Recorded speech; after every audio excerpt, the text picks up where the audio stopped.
Welcome to the Love Rekindled Show, where real stories, heartfelt advice, and expert guidance come together to help you create richer, more meaningful relationships. Meet your certified relationship coaches, Margot and Antonio Taylor.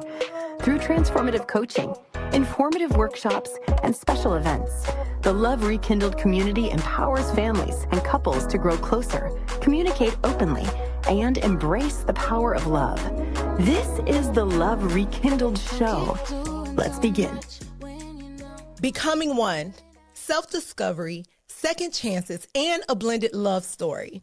How healing individually helped them build a flourishing marriage and a blended family. So without further ado, we're going to welcome the Hamiltons to the Love Rekindled Show. Welcome, welcome. Welcome. Thank you guys so much for joining us. Yeah, so today we have Jasmine and Ty Hamilton, and they're joining us to tell us all about their amazing love story. So you guys know the Love Rekindled Show. We are here for it.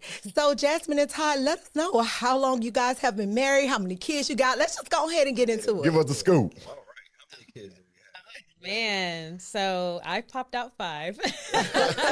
But no, we're a blended family of, it's 8 of us all together, 6 kids, 3 girls, 3 boys. So that perfect combination. Amazing. We got married in 2020, so this November will be 5 years. Okay. So, So y'all 5 years in the game. almost Yes. Good. hitting that little mark that everybody talking about when Yeah, things the start to terrible get rough. fives. Yeah. Well, Babe, we finally met they somebody say that about 5 by 7s. You know, y'all in that range. and we finally met somebody that had more kids than us. That's good. Well, we're super excited to have you guys on the show with us today. And we want to talk to you guys because you guys had a unique love story, right? So when Antonio and I heard about it, we was like, man, that's amazing because you guys were the first couple that we met that really was real transparent about having a self-discovery, you know, that you did after your first marriage. And you both have been married before, Yes. correct? Yes. Okay, so tell us a little bit about the self-discovery phase. What did that look like? And we'll start with you, Ty. Man, so for me, it was important. So I was married for 2 years to my ex-wife. We were together. I met her in college. Okay. We were together pretty much my entire 20s for the most part. I think 28 was when we got divorced or whatever. But after the divorce, what the process was for me, it was really just trying to understand what went wrong, right? Because, you know, in a relationship, it takes 2, as they say. True. And even though in my mind, personally, the majority of the blame was on her. Like everybody. Right? Like It's everybody never me. else, It's right? never me. But just being honest with myself is like, it's not all her fault, right? So Right. like, what were some of the things that I didn't do, things that maybe I should have done, or things that I did do that I shouldn't have? And so it was just a matter of just kind of evaluating the whole marriage, the whole relationship. And I learned a lot about myself. I learned a lot about my areas of weakness and where I was flawed in my approach to the relationship, and how I could have done things better. It was Give us one. Give us one thing so that the you biggest thing was realized. communication. I was not as good of a communicator as I thought. I was not. In my mind, during a relationship, I thought I was like, I don't get it. Like, I'm communicating, I'm talking to you, Right. like, I'm doing what I'm supposed to do. Right. And she would always say, well, we don't talk enough, we don't communicate enough. And I would ask her, well, what's your definition of communication? And at the time, her definition was like, turn the TV off, put your cell phone down, and we're going to sit and we're going to talk about how we can make our relationship better. Right. And that sounds good. That's good in theory. But at that time in my mind, I'm like, You weren't ready for it. well, that's not even that. That's like a 2-day combo. Like, we turn the TV off, put my phone down. Like, how much is there to really talk about? And just goes to show, like, just where I was at the time. It just didn't make sense to have that as a definition because there's only so much we could like, okay, we're going to sit here and talk. All right, what can we do better? You're going to tell me what you want me to change. I'm going to tell you what I want you to change. And that's pretty much the conversation. Right. So It's how kind did of that where my look, how mind did that was. look different for you today? Oh, man. So once I realized that I was wrong and how I view communication, what I learned during my self-evaluation process was, and it's helped me with who I wanted as a partner. I think it's very important that when you're on a dating scene to be intentional. And I think it's very important to understand what it is you're looking for. So for me, what was important to me moving into my next relationship was I want somebody that I can talk to about anything and not feel judged when I go to them. That's good. Because my previous relationship, what happened was, because of how we started, I had already had these preconceived ideas. Like, I was like in my head before I Right. would even bring it up. I'm like, if I bring this up, it's going to lead to an argument, so forget it. Right. Correct. So for me, moving forward, it's like I want to be able to talk to the person about anything. Have those tough conversations. It could be a funny idea, whatever it is. I want to be able to bring it to them, have that convo, and I use dating to practice doing that. Okay. Oh, that's pretty neat. Yeah. So let me ask you this. When you talked about your previous situation and you were saying, hey, listen, at some point I had to look inward and say, hey, you know what? My communication wasn't the best. Yes. And what we've noticed too with definitely with coaching couples, communication most of the time is the biggest issue, honestly. Whether it's, you're not communicating at all, or you're just not communicating enough, or you're just not really being authentic in your communication as to what exactly you need or want.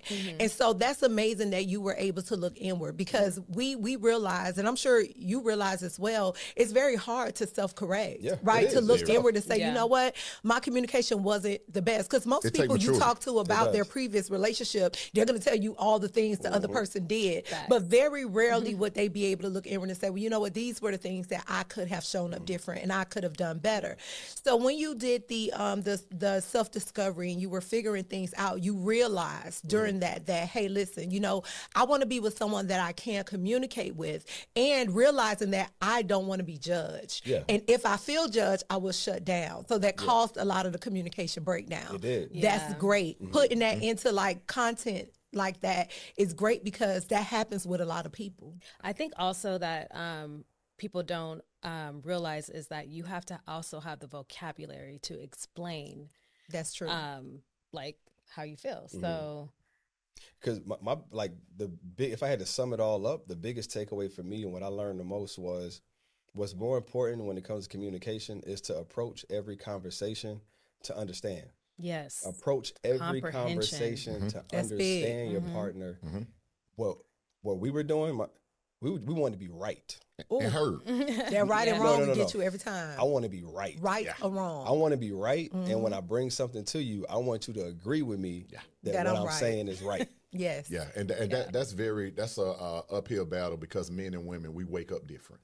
So to take on that mindset, brother, that's a headache running into a wall. Absolutely. Yeah. But that's why I was. Okay, that's good. So Jazz, what was your experience? Oh man, I had a very different experience. I married, what I can honestly say today is I married out of obligation. I married for safety and security. I married because, I don't even know why I'm saying this, but I literally married because I had nowhere else to go. And guys, she's saying the first marriage. She's not saying this no, this one I was good. I'm good. But you know what, Jazz? Thank you for being transparent with that, because you know what? A lot of women at times we fall in those situations. Yeah, life it's circumstances. a real thing. Absolutely. It is an absolute real thing. And not to say that my ex-husband had everything, but within him, I felt that I found a home and I found safety. It was safe. And therefore, the red flags that were there and very prominent, I did not see them whatsoever, because I'm thinking I'm setting myself up for a safe future. And he ended up being, I don't want to talk bad about him, but it was narcissistic in ways, and how I would explain it in the past was, he's very controlling and blah, blah, blah. But what also, back it up a little bit, he's first generation in America. Oh, wow. So he had that battle to go through. Yes. And then on top of that, you're marrying a Black woman, the only Black woman literally in your family, to date. I think I am the original Black woman that has ever stepped foot and been accepted into that family. Wow. So it was a lot. Yeah. It was a lot. And I could imagine. He was very innovative when it came to, I don't think innovative is the word, but very, when they do something that's just not normal. He came very, I don't know what the word is, but he brought a Black woman to, he's from Afghanistan, to an Afghan household. So he broke tradition. There we go. Yeah. Broke He was tradition. a trailblazer. Yeah. True. He was a trailblazer. You brought a Black woman, and on top of that, an NFL cheerleader. Right. So you brought all that to the household, a very strict Muslim household, and the family fell in love with me, because I think that in my childhood, I had to adapt to many cultures, and my dad brought me around variety of people, where I literally stayed a few days at variety of people's homes. So to me, like going into a different culture like that, it's easy for me because I know how to adapt. Yeah. Yeah, that's good. Yes. So what did you learn on your self-discovery? What did you learn, like after leaving that particular marriage? What did you learn? Because I'm sure, I know he had some things going on, but on your journey, what did you learn about Jazz? Honestly, I learned how to be a Black woman. I had never seen the texture of my hair.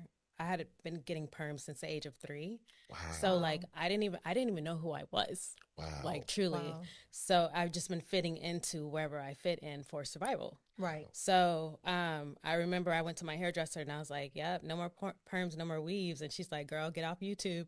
Right. You know what? This is really good because I'm pretty sure.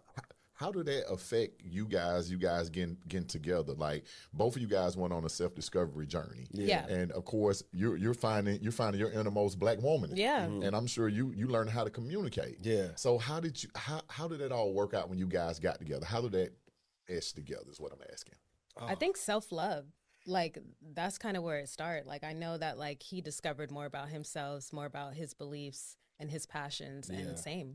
Right. Yeah. So let me ask you this. When you guys were on that journey before you met each other, do you all feel like you had, because the self-discovery thing is really what like piqued my interest, because what it showed me that you all both individually before you came together was willing to do the work, right? Yes. Oh, yeah. So a lot of people, and we come in contact with a lot of intentional daters, and their thing is that, you know, I'm looking for my partner, I'm looking for my person, but oftentimes they don't realize, and I tell people this all the time, it's not you finding the right person, it's you being the right person. So in that self-discovery space, were you guys like totally in self-discovery when you found each other, or you were kind of still working things out, figuring out, and then you guys found each other? Good question. For me, I feel like I had already kind of recreated my, I don't want to say list, but the way I kind of, because I took the time to do my self-evaluation before I kind of hit the scene. So before I kind of got back out there, That's very good. dating, it was like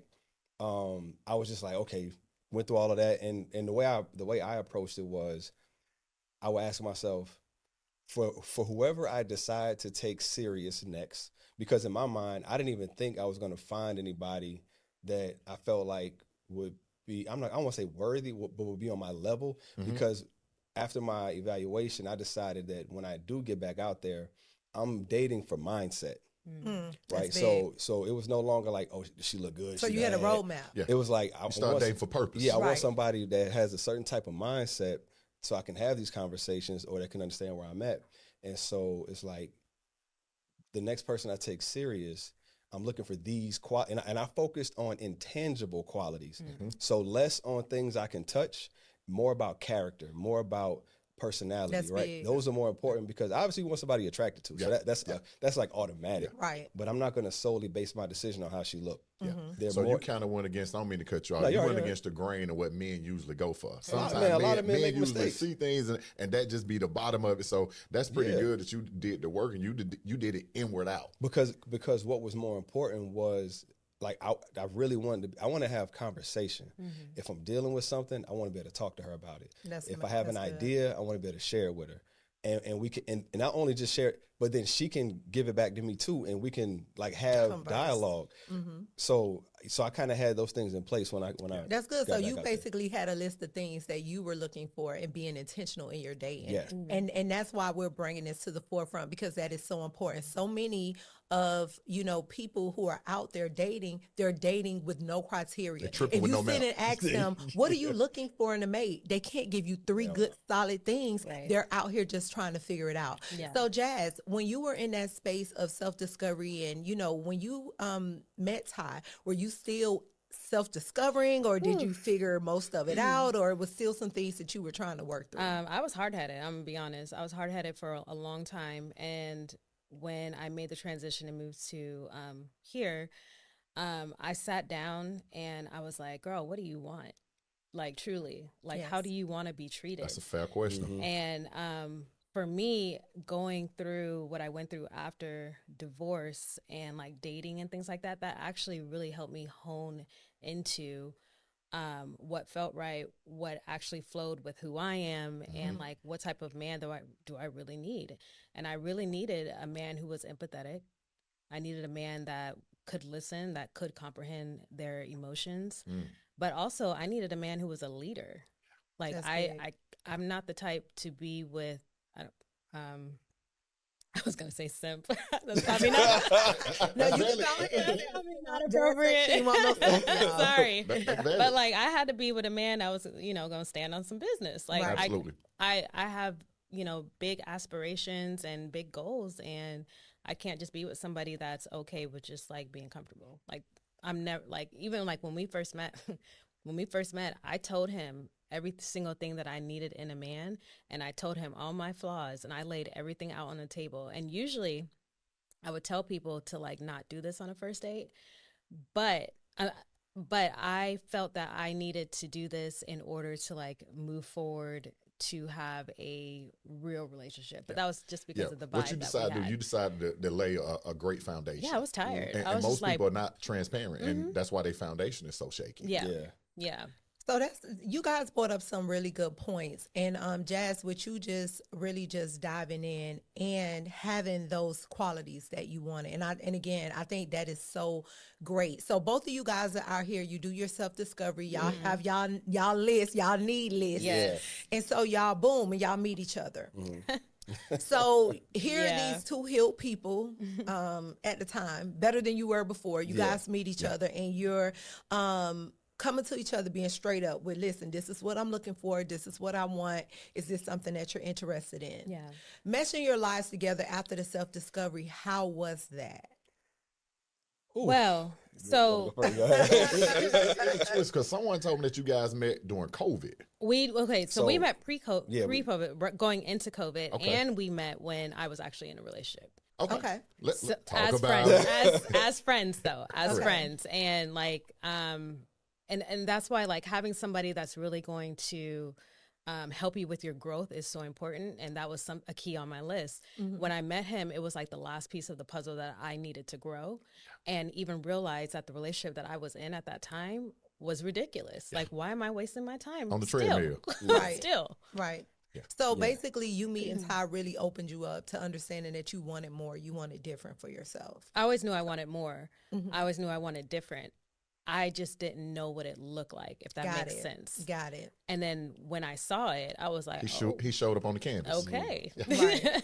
Okay, great. Yeah. So how was it for you, Todd? Like when you guys got together, were you fully at that self-discovery space, or was it still some work that you guys had to do? I feel like for me personally, I think I was in a really good space. I was clear on what I was looking for. And that's good for a man. And one thing I'll be honest about is is the fact that I like anybody dating, you have options. Yes. So I think it's important to just point out that when you're dating intentionally, whoever you decide to choose, you're choosing. Yeah. Right. Because I mean, between the apps and between in person, like plenty of females I was having a conversation with. Right.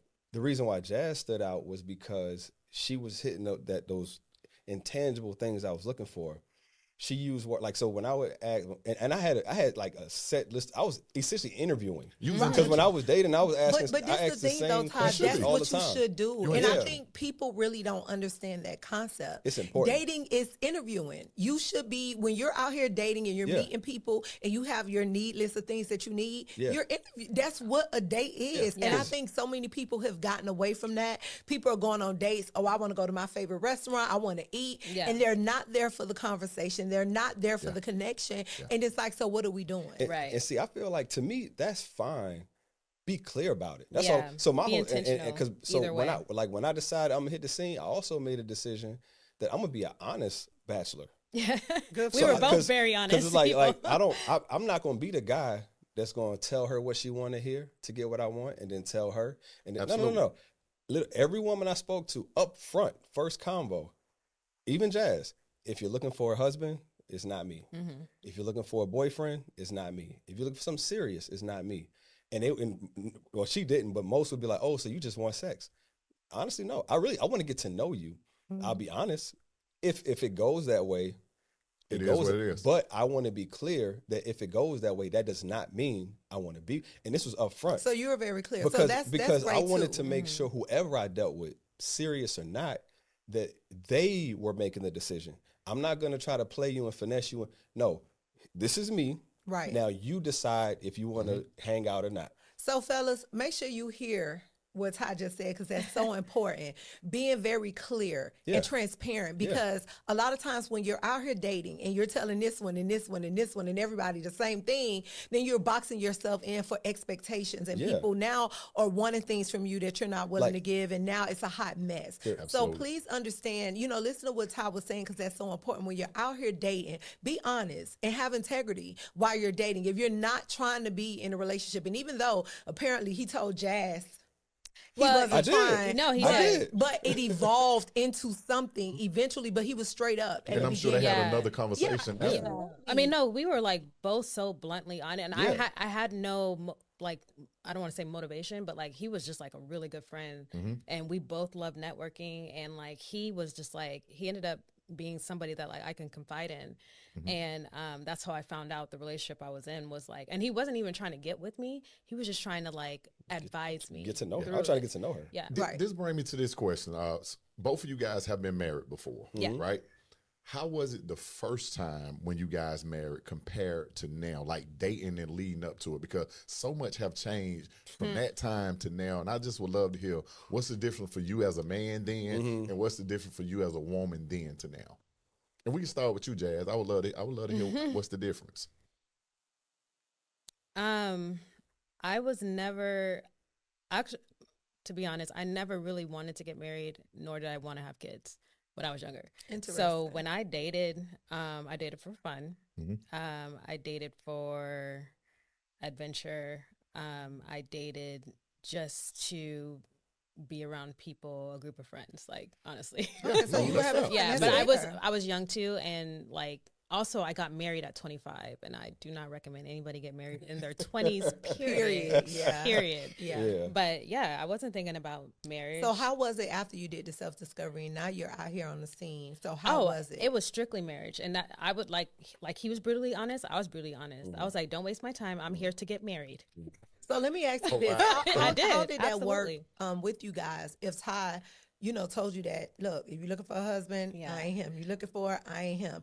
How was that? Because this is a good point in the conversation that I want to kind of elaborate on, because this is what happens in real time. Life. Yeah. And even though Ty his intentions at the beginning was, this is not what I want, this is not what I'm going to do, you eventually became his wife. So I'm interested in finding out, when you were looking for a husband and now you meet a gentleman who is saying, you looking for a husband, I ain't him. You looking for a boyfriend, I ain't him. How did this all work out? So sorry. I'm not the type to pressure, right? I'm gonna get married with or without you. And I also told him I'm still single until we have a wedding date. So even when we were dating, he understood that options are still options. I'm a different type of woman.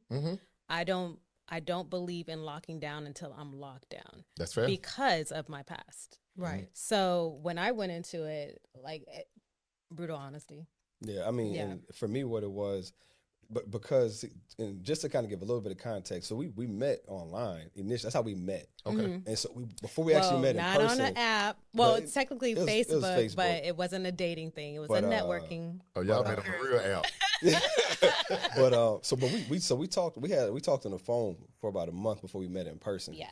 But so our initial phone conversation was where I shared about, hey, if you're looking for this, looking for that, it's not me. Right. Just being transparent. And she shared with me that it wasn't initial. No, not the first, but early. Yeah, early. Yeah, it was before it kind of got. Yeah. So it was like in that. After the breakup, you know how you have like the guys, initial convos, getting to know each other. I shared that, and she shared that she was seeing somebody. It didn't matter because, like I said, I was just getting to know her, and I told her that, and we just had convo, and then what happened was, for me, there were certain things in those conversations she started saying that was like, because and the reason why I was so upfront was I had already decided that it was going to be at least 2 years before I met somebody that I thought, before I met somebody that would kind of meet my criteria, right? And she just started saying these things in these conversations, and then we met in person, and it was a wrap. Like, we met in person, inseparable. Like, we met, my cousin came into town. It was some little lounge spot I used to hang out at. She came, she met my brother, cousin, all that. The next day, like, I had stepped outside. They invited her to the cookout the next day. Oh, okay. She so said, your cousin and your sister. Well, I didn't think she was going to come, right? So she was like, hey, they invited me to the cookout. I'm like, okay, not thinking nothing of it. Next day she showed up, fruit tray, and it was like literally like from the first time we met, and at the time she was up in Kennesaw, you know, I'm south of Atlanta in McDonough, but we was just like making it happen. And every time I met with her in person, the conversation got like, get deeper. And then I want to say maybe around month 2 or 3 was when she kind of laid out, like, I would say what could potentially be red flags. Oh, yeah. She was like, hey, look, because it was getting to a point where it was kind of like feeling each other. She's like, listen, I want you to know these things about me. And I was like, oh, okay, all right. Yeah. So she gave me an opportunity to choose. Yeah. So that's good. So like, in that dating space, and I don't mean to cut you off, in that dating space, because I want to kind of slow it up a little bit, because I want people to really just understand how it works and flows, because you guys really did the work, honestly. Yeah. And you guys really, I don't think you realize that you guys have a great blueprint for people who are looking for love and wanting to be their best selves. Absolutely. So when you guys started dating, you came in the dating space with each other, just getting to know each other, figuring things out, but as friends, and everybody had what they wanted. But after you guys met in person and really just, she, you know, really spoke to a lot of the things that you intentionally wanted, you realized, let me just open up a little bit and let me just explore this a little bit and see what it's like. I always think about Cat Williams and I think either next Friday, Friday after next, when he was like, where was your antennas? Right. So I always, I felt like when I hit the dating, I kept my antennas up. So every person I met, I had these questions to kind of have conversation. And if I was able to get into a conversation, it's kind of like a scale. Right. So there was some conversation, all it was, hey, did you heard about what happened with Cardi B? Okay. Like, you would be cool to hang out with, but you're not the one. You know what I mean? Or you're not, and so, but like with her, and at our wedding, I'm kind of jumping ahead, but like she just checked all the boxes, and her personality, that's what the I was trying to get to. And the thing is like there was no pressure, there was no like expectation. Like, I want my person to choose me fully for who I am at that time and day, and no, I'm not a perfect person, but like, I've given myself grace after my last relationship. I've been through some things. Everybody has. I'm not judging you. You don't come and judge me. Yeah. If you are judging me, that's not who I need to be with. And there was no like push for like, oh my God, I got to get married at this timeline, at this time. So you guys pretty much let it organically happen. Yeah, and it happened so quickly. And I think Margot really hit on it. Like, when you guys actually have the blueprint for it. Because what you guys did, you went through a bad situation.